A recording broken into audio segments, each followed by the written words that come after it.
Well, getting home back to London, you can see right now, look how snowy it is. It's all icy. People are slipping every day. I nearly slipped today. My boy nearly slipped today. It's long. The trains are cancelled, they're delayed. We've been waiting for like, boy, a good 20 minutes. We're gonna wait for another 20 minutes now, hoping the train's good.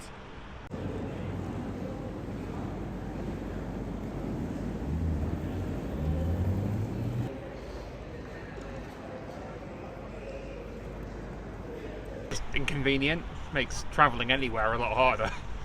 Have you been troubled yourself by the transport? Well, I'm not like directly, but it means that, you know, like needing to go into the office this week is disrupted. So